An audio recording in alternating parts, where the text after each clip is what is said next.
Welcome back to This Week in Tech India, my weekly tech news roundup where I go through the most important news from the tech world in India so that you can stay informed about tech in India.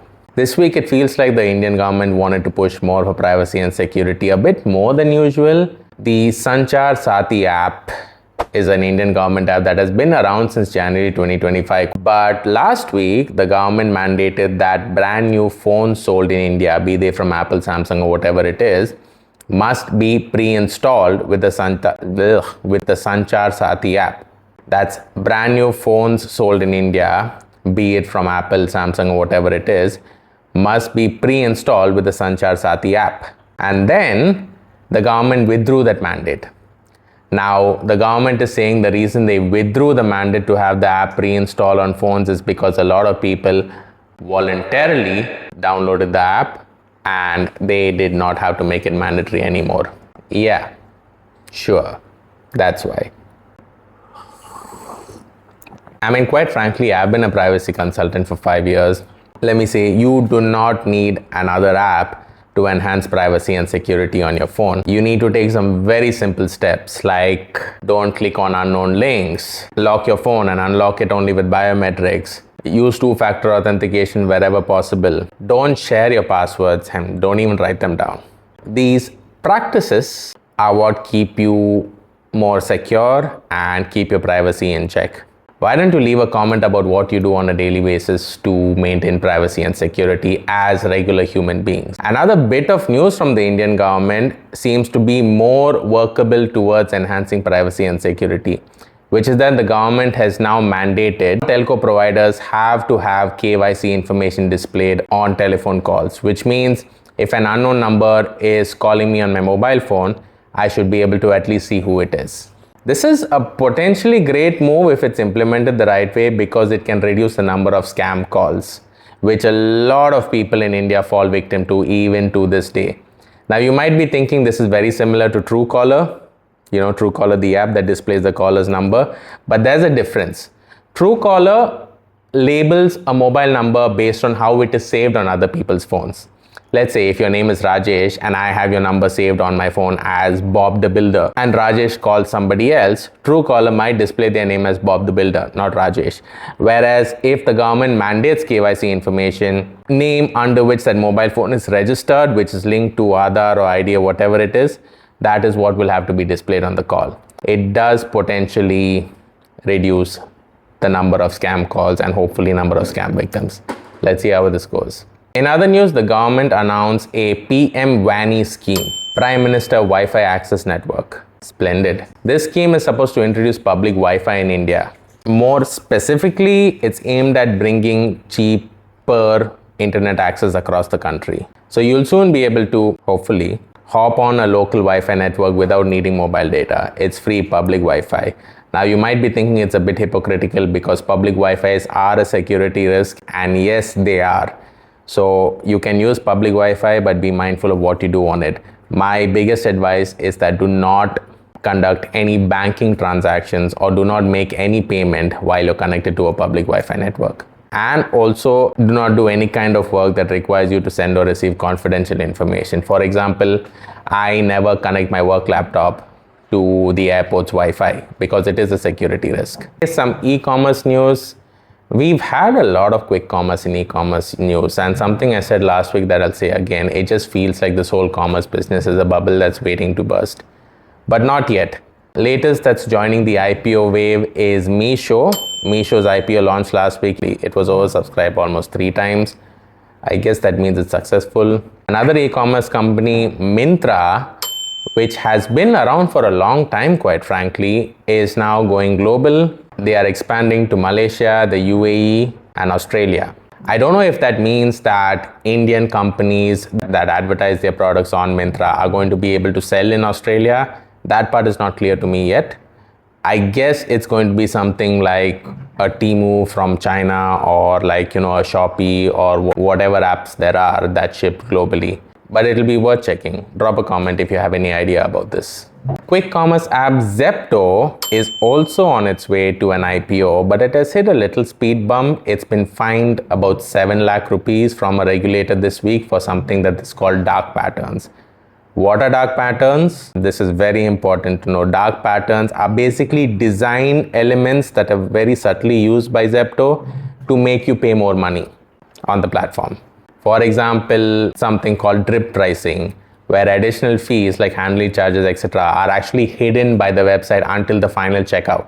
So you get to the screen, sometimes you just click checkout without realizing that there are additional charges because you're excited to buy something, right? Or usually at that point of time, you already put in the effort to select a product and add to cart, and you're not gonna bother going back and removing items from cart or abandoning your cart or whatever. You just think that you will pay the extra fees.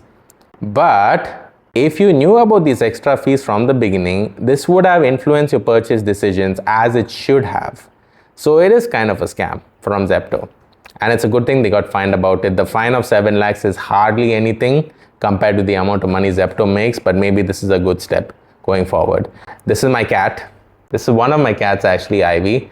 She is very pretty. She doesn't care about anything. Now in the world of electric vehicles, one of my favorite global EV companies, Vinfast, which is a big Vietnamese electric vehicle company. Earlier this year, they set up a plant, not just a showroom, they set up a plant near Chennai. Now they've announced they are investing in the plant so that they can produce electric two-wheelers. That's going to be cool. Electric two-wheelers are cute, I guess. By the way, do you know which is the biggest selling electric two-wheeler in India right now? It's actually from TVS, more specifically the TVS iQube, iQube with a Q. There's also a Bajaj Chetak, which is one of the most iconic two-wheelers in India. They've gone electric now. And there's also Ather, I don't know how exactly how to pronounce it, ATHER, Ather Rista, which is a play on the word Rishta, I guess. Cool. If you have an electric two-wheeler, drop a comment. Also wear a helmet. If you remember, PhonePe launched an app called Pincode, which is supposed to be a delivery app to customers. Well, this week they stopped customer delivery and they switched to a B2B platform, focusing on B2B operations. I'm not sure why. Maybe they got too many complaints or delayed deliveries from customers. But anyway, that's what's happening. UPI, last week it was announced that it's going to be available in more countries. Well, this week, one more country is added to the list, which is Cambodia. So if you go to see Angkor Wat, which is a sprawling temple complex. So if you go to see, imagine like you're going to Angkor Wat and might be able to pay for the tickets using UPI.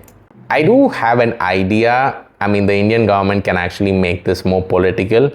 Cambodia is great for us Indians to travel to because we do get visa on arrival. It's a lot easier to go there. Why don't the government make a deal with countries where if you give Indians visa on arrival, and there are a lot of us who would love to travel more, if not for the very cumbersome visa process. And we Indians will be able to use UPI in your countries, which enables us to spend more money. Win-win. I hate traveling to Europe for this reason. The visa process, damn it to hell. The Schengen visa. Absolutely hate traveling to Europe. Plus it's expensive, let's be honest. One of my least favorite companies is TCS. And TCS is reportedly in talks with OpenAI to build AI infrastructure in the country, according to a report. Now it's probably going to be data centers. I mean, what else could it be, right? An office, I guess. This is not the first time, but also not even the biggest company to announce investments in AI in recent times. Just looking back this year, you have Reliance, you have TCS, Tata Group as a whole investing very heavily in AI infrastructure. And last week, you also had Adani getting into the picture. Gautam Adani announcing a big $5 billion investment into Google's AI data center. I still think AI is a bubble that's waiting to burst globally, not just in India. All this money, what is it for? What is a $15 billion investment in Vizag going to get you, particularly to do with AI? Yes, data centers are great, but AI data centers, I mean, come on, man, I don't know. And finally, another of my least favorite companies, Dream11. If you remember, the real money game ban came into effect a few months ago. Dream11 whatever cried, I guess. So they announced that they are pivoting away from online real money gaming and trying to become a sports entertainment platform Basically a streaming platform for sports and sports related creators also, I guess. I mean, I still won't forgive Dream 11 for being so big into the real money games. It was basically a gambling platform.